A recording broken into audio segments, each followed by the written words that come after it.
This is my Ancheer electric bicycle I bought about a year ago.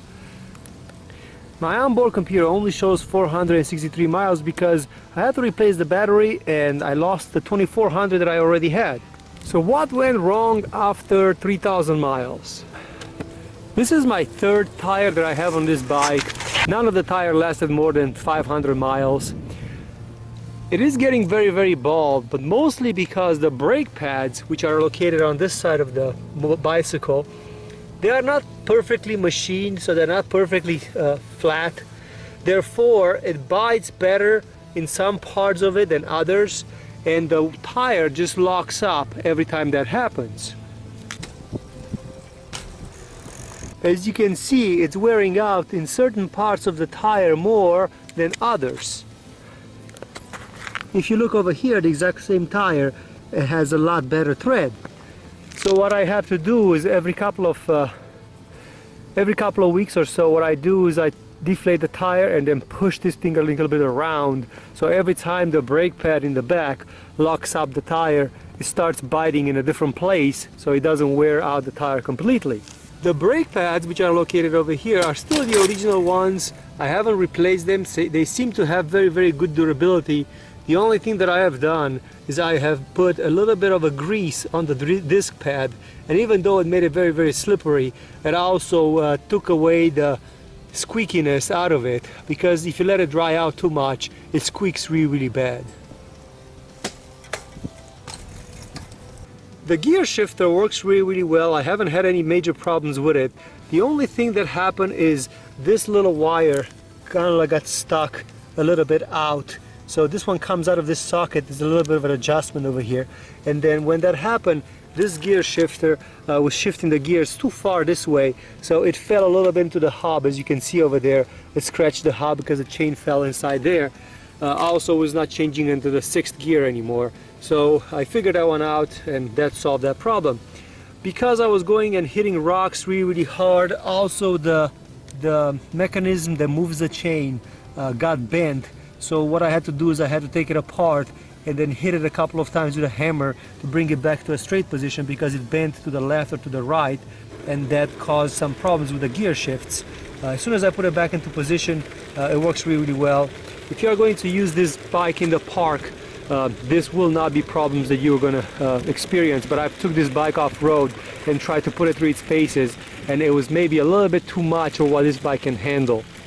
The front shifter in the front works really well. The only issue that I had is that when you're trying to release the gears, so just watch this little cable over here. So when the cable goes down, sometimes the cable doesn't bite behind this piece of plastic. It bites like right over it. And then when that happens, the gears just don't change. So it was designed to go like around it, but sometimes the cable just doesn't want to go around it, and it doesn't change gears. So what I did is I bent it a little bit out of the way, just a little bit forward that way, or backwards in this case, and that solved that problem.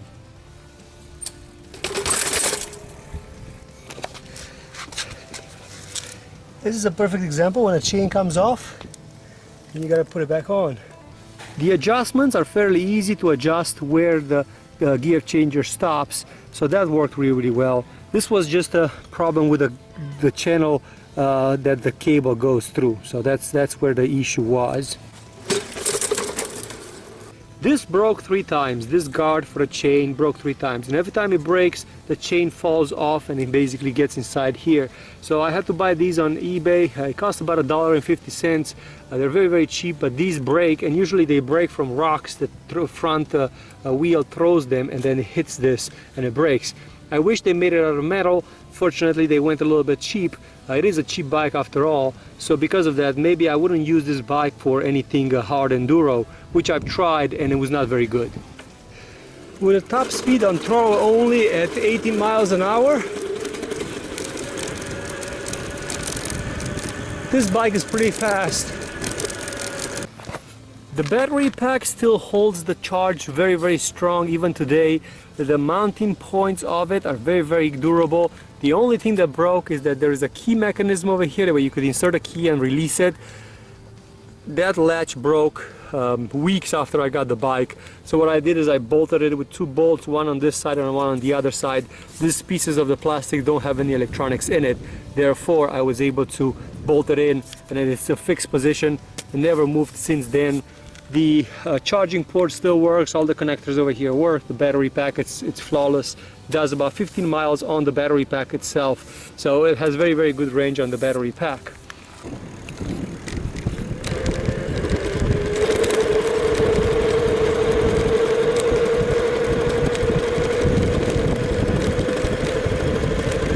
The hub motor seems to be very durable, even though it developed a weird strange noise lately, like a vibrating noise. It still pulls really nice. This one works really well. The brakes are pretty decent for this electric vehicle. The kickstand, the bolts came loose, and I don't really use the kickstand. I usually lay my bike down, so because of that I took the kickstand off. That's extra weight and in the way of me riding, so I just took it off. I don't really need it to be there.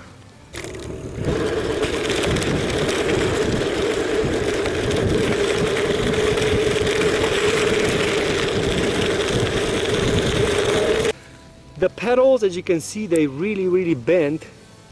Hit it with a couple of rocks here and there. I have not been gentle with this bicycle, and it's still holding up pretty good. They didn't go cheap on these. They made them fairly expensive with metal, so even though you hit them hard, they don't break. If they would have made them completely out of plastic, I'm sure I would have had to buy new pedals by now.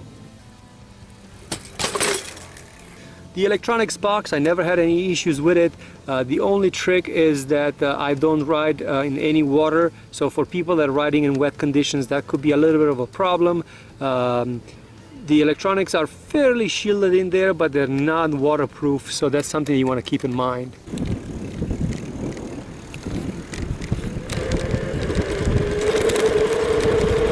The seat I had to change because the original seat was hard as a rock. So $12, great investment.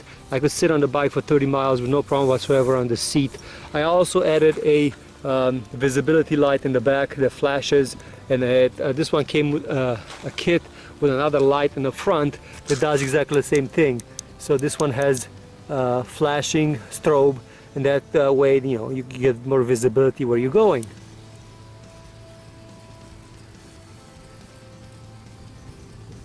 I paired the bike with a little chain lock or a number or a code lock. This way, when I go grocery shopping, I could chain the bike to the fence where the shopping carts are without being too worried that somebody's going to steal it. It's not too expensive of a bicycle for somebody to just go look at it and say it's the best thing in the world. So I've been very lucky with this one. Nobody really stealing it, but in the same time being able to do my groceries on it.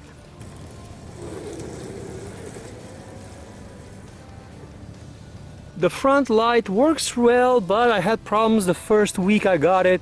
The electronics inside were not secured properly, so they were vibrating. Because they were vibrating, the wires came loose. So what I had to do is I had to take this plastic piece out, resolder the wires that control the light, and then put the everything back in with silicone. So I fill it up with silicone and then put the light back on.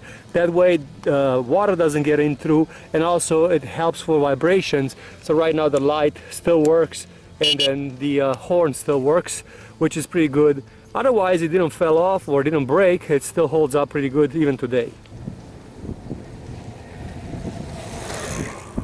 The front disc brake, even though this is one that gets the most abuse, it still works really well. The original brake pads, nothing broke, no bolts came loose. It is mechanical, so there's not the best. This is not the best feeling brakes in the world, but it will definitely stop the bike.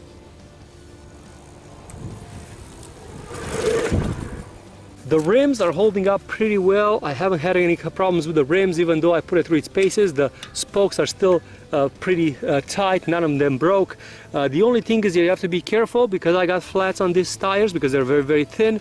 When you buy your tubes, make sure you don't make the same mistake as I did. I bought the tubes with a short valve. You need a long valve for these particular rims, so if you do that, it's going to be very hard to inflate them. As you can see, I put a piece of wire over here just to hold it in, because otherwise it will not work. So when you are buying tubes for this bike, make sure you get the ones with the long stem. The suspension is greasy, but it's not leaking. It's designed that way. So this is not a high performance suspension, therefore all you have to here is a spring with a little post that goes in with a little grease in there. So I took these seals off and I've added some grease in there. Lithium grease will be better because it will not be as dirty. Unfortunately, I've used black grease that you use for bearings. It still works really, really well. The suspension still moves today. This is how much you have the motion of movement on it. So it still moves. It's not the best suspension by far, but it holds up pretty good. So it didn't break, no cracks in the fork. So it's a pretty durable fork as far as that goes. The bearings are still good, so I haven't got any problems with that. The front tire, I never changed the front tire, so this tire has almost 3,000 miles on it. As you can see, it's getting a little bit worn because the knobs were this big when I first got it and now they're almost shaved off. But the front tire lasts a lot longer than the rear tire, that's for sure. So this is a fairly good tire for the front. In the rear, just never really lasted. So if I would recommend in the rear, buy a more expensive tire, like something like a Kenda or something that is really built for off-road, because it will give you a lot more durability. I have installed a pump over here just to make sure I have it in case I get a flat or something like that. It was a $3 or $4 on eBay. Great investment it's a great peace of mind just in case something goes wrong. My toolbox that I bought fell off already, so unfortunately I did have a toolbox over here, but it fell off from the vibrations. I'll have to find a different kind of a solution. I've seen a couple of seats that have the toolbox built in. Maybe that will be a better choice. All the gears are still shifting with no problem today. So all the gears are working with absolutely no problem whatsoever. Just small adjustments here and there because the cable sometimes they get a little bit long, but the gears are working really, really well. And the chain works really, really well. I haven't had any issues. I have no complaints as far as this goes. The electronic modes are very, very simple. You have low power assist, medium power assist, and you have high power assist. And if you go all the way to the left, so if you pass these, then you have throttle mode. So right now I'm in throttle mode. If I want to just go in throttle mode, I'll just twist this throttle and the bike will go. When I'm going to do that, you're going to hear a little bit of a noise coming out of the motor. This is the vibration that I was telling you about, the hub motor that it makes lately, which I have checked and nothing is really loose inside there, but I think it's the magnets that vibrate. Just listen for it.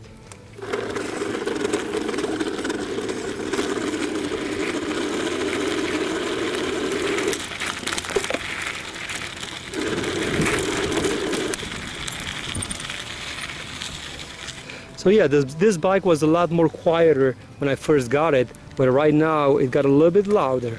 And you can open up to 20 miles an hour on any straight. And if you're willing to pedal, you could bring it to 50 down the hill.